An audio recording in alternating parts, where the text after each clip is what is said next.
Começa agora Rádio Fiscar Entrevista. Música, cultura e informação. Aqui na 95,3 FM.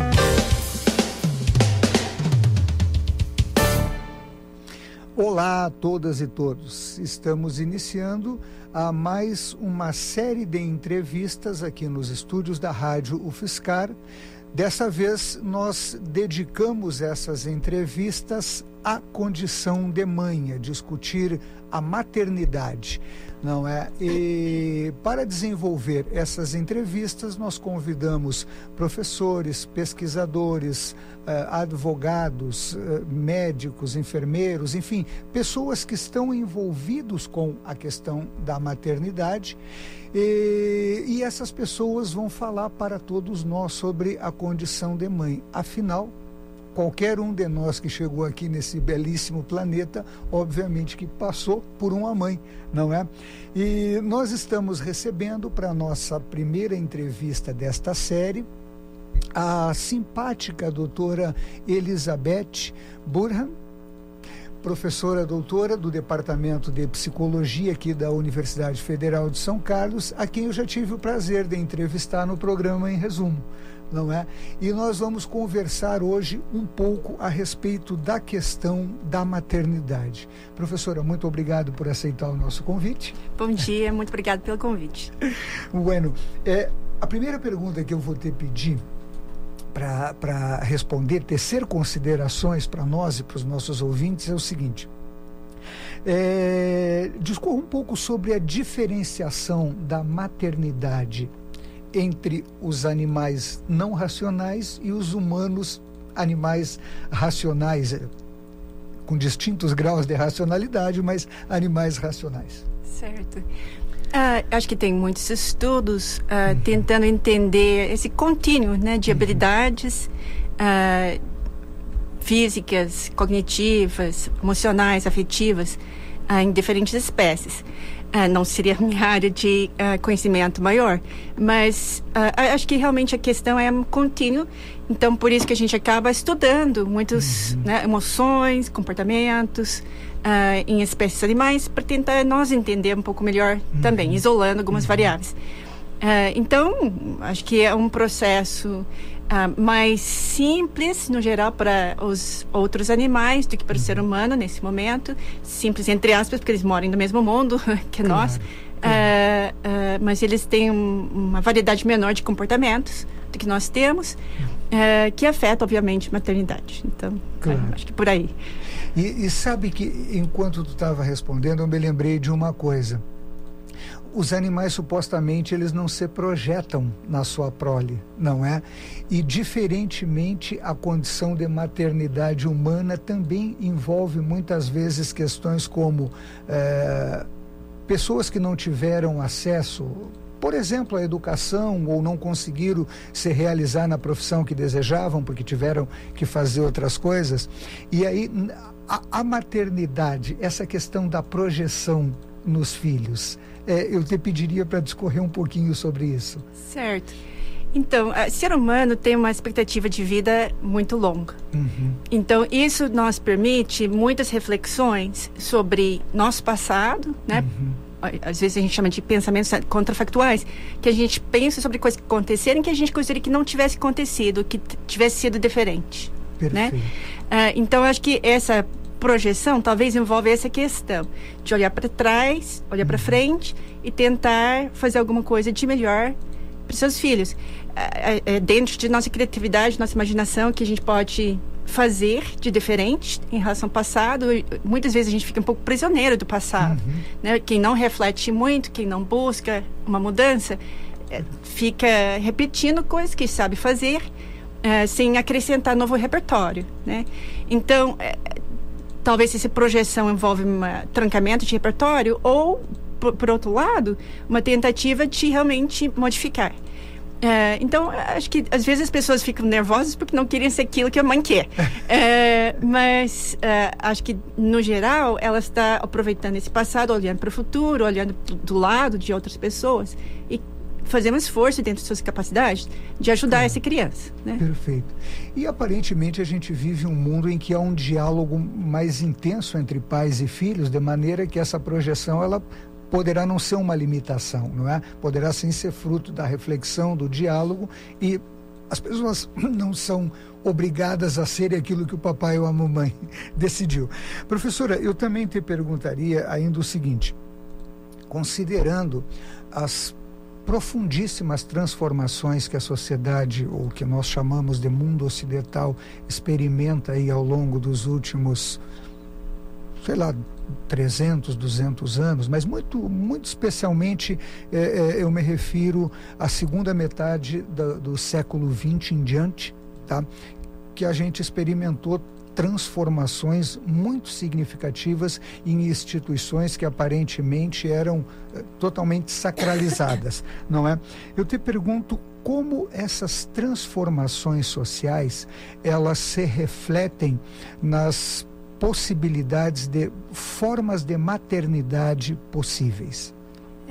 Acho que por trás dessa pergunta tem a questão: quem que pode criar uma criança, né? Perfeito. Que estava muito sobreposto com o sexo feminino, né? Era uma forma de organizar tarefas que acho que naquele momento talvez, acho que certamente era melhor que a gente estava conseguindo.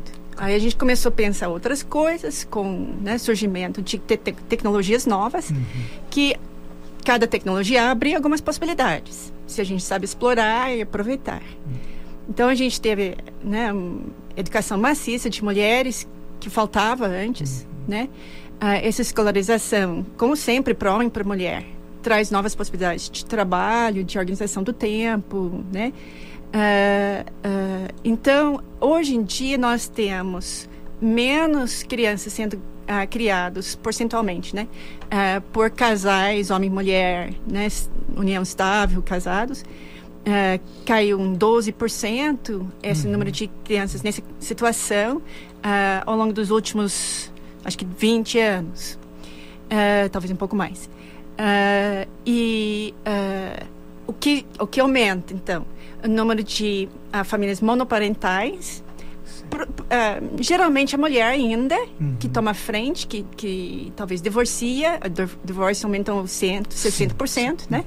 Então a mulher estava casada quando o filho nasceu, possivelmente, mas tem inclusive agora as mulheres tendo filhos sem casar mesmo, sem um parceiro permanente. E os homens, né? Um leve aumento no número de crianças que estão sendo criadas pelo pai, sem a presença da mãe. E dos casais homossexuais, que agora têm direito no Brasil de também ter filhos, né, de criar filhos.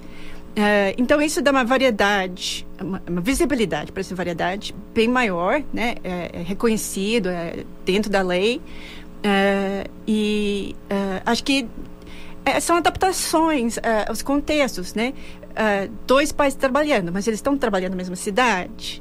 Como que isso afeta a parentalidade, né? Tem parentes por perto? Não tem? Mudanças de carreira, etc. Então, tudo isso cria estresse para conseguir, ao longo do tempo, né? Porque são 20 anos, pelo menos, para criar essa criança, né? Começar a entrar na vida profissional. Então, como que esses pais vão conseguir fazer isso? Eu acho que as pessoas estão experimentando, estão reduzindo o número de filhos drasticamente, né? Então não é produção massa mais, é uma obra de artes, né? É uma coisa super significativa para quem assume, menos pessoas assumindo de ter filhos, querendo ter filhos, mas quem tem, então, veste psicologicamente, acho que muito, né? Então a gente vê a aparência, e isso, essas estatísticas focam muito na presença do pai biológico e da mãe biológica. Aí situações de adoção, etc. Mas a gente sabe que tem muitas outras pessoas que estão criando essa criança. Outros parentes, professores na escola que estão contribuindo durante muitas horas para a vida dessa criança, os colegas, né? Então a gente vive a vida em comunidade, nesse sentido, né? Foi sempre um pouco assim, mas acho que agora que nenhum dos dois pais está junto com o filho, então quem está? E qual é o papel dessa pessoa para a criança crescer, etc. Perfeito. Eu pensei, realmente, enquanto tu falava, às vezes o pai e a mãe trabalham. Numa cidade como São Paulo, por exemplo, a quantidade de tempo junto com os filhos é bastante complicado discutir isso, não é? Ao mesmo tempo, eu me recordo de algumas falas do tempo que trabalhei no ensino público. Muitas vezes alguém dizia assim: mas determinado aluno foi criado pela avó, não teve pai nem mãe.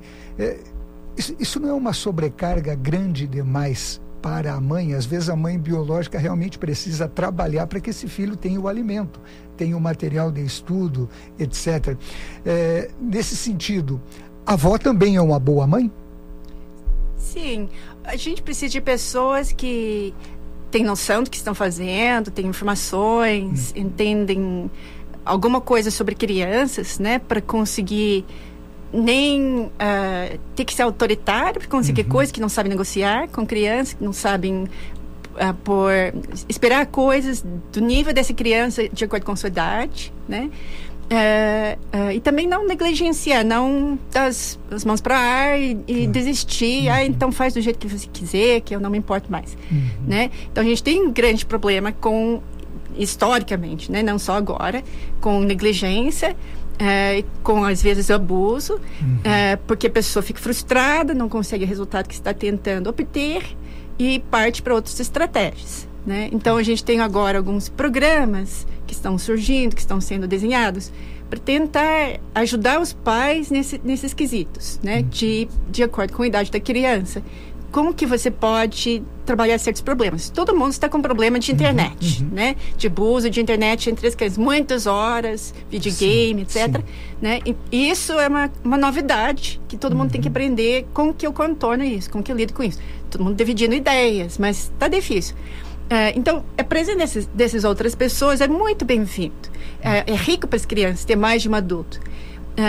E o envolvimento dos pais para captar dinheiro, tipo assim, é sintomática de nossa época, né? Isso também não é uma coisa que na história a gente não viveu, né? A questão é só costurar uma coisa 24 horas, 7 dias por semana, que a criança tem alguém lá, sim. Aí depende da cultura apoiar esses pais, de não dizer, você não está presente, então você é um péssimo pai ou mãe, né? Não, você está se dedicando totalmente aos seus filhos para tentar garantir o sustento. Sem sustento também não tem família. É verdade. Né? Então, não tem como criticar. Isso é muito difícil para os pais. Ou os que deixam um pouco mais solto, então eles são negligentes. Aqueles que acompanham muito perto são pais helicópteros, que estão marcando demais. Então, esse equilíbrio, esse ponto em que você está fazendo um monitoramento, observando, está ciente, está pensando sobre o que falar, como falar, especialmente como falar, para tentar ajudar o filho no seu desenvolvimento. E cada um é um, então tem algumas coisas em comum, mas nem tanto. Cada pai é diferente do outro também, o que né, prefere, não prefere, e isso, né, deixa suas marcas de relacionamento, né? Então, acho que é esse o grande desafio, né? Da gente garantir apoio de qualidade, envolvimento de qualidade para desenvolvimento física, que é muito negligenciado, para desenvolvimento cognitivo, que a gente está, acho que, se saindo bastante bem, talvez bem demais, e para socioemocional, né? E não só coisas rasas, né?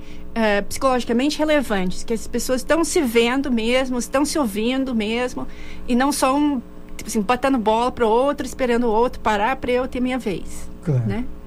Eu estava me recordando, semana anterior eu estava lendo um texto do Peter Berger, e ele diz que, diferente dos animais que já têm um mundo pronto, o ser humano tem a tarefa, não é, de construir o seu mundo, e dentro dessa tarefa, entre todos os seres vivos existentes, o ser humano é o único que depende da presença de alguém, pelo menos num período inicial da vida, para que ele consiga sobreviver.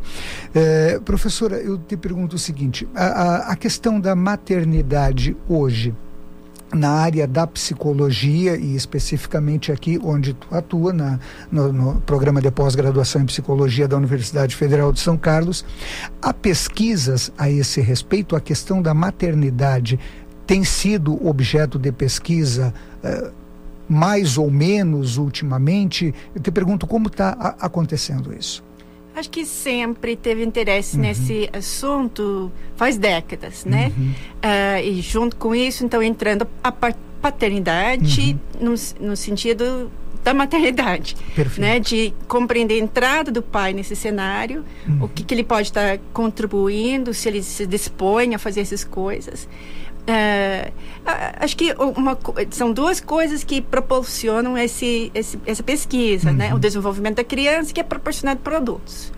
E alguns desses são os pais, eles têm um impacto muito, muito grande na primeira infância da criança.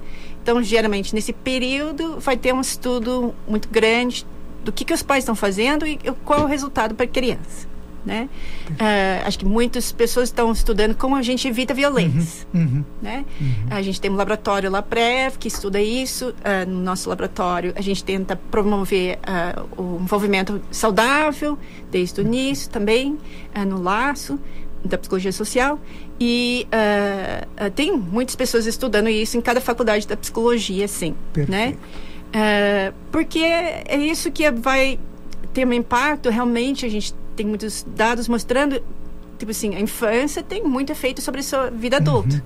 A gente está captando, aprendendo, sendo exposto a muitos modelos, regras, informações sobre convivência humana. E isso vai ter um impacto muito forte sobre o jeito que você se relaciona com outras pessoas, seus futuros parceiros, amigos, colegas de trabalho. Vem muito de casa, né? Então, por isso que é super importante que a gente estuda isso e pense em algumas orientações para ajudar alguns dos erros que levam à violência nos relacionamentos, no abuso, no assédio, etc. Perfeito. Bom, professora, nós estamos encerrando então esta primeira entrevista. Mais uma vez, eu agradeço o prazer de poder bater um papo contigo aqui nos estúdios da Rádio Fiscar. E nós encerramos assim a nossa primeira entrevista, que discutiu brevemente alguma coisa sobre a questão da maternidade, sobre o ser mãe. Amanhã nós teremos uma nova entrevista no mesmo horário. Agradecemos a todas e todos que nos acompanham. Um excelente dia e até amanhã. Você escutou Rádio Fiscar Entrevista.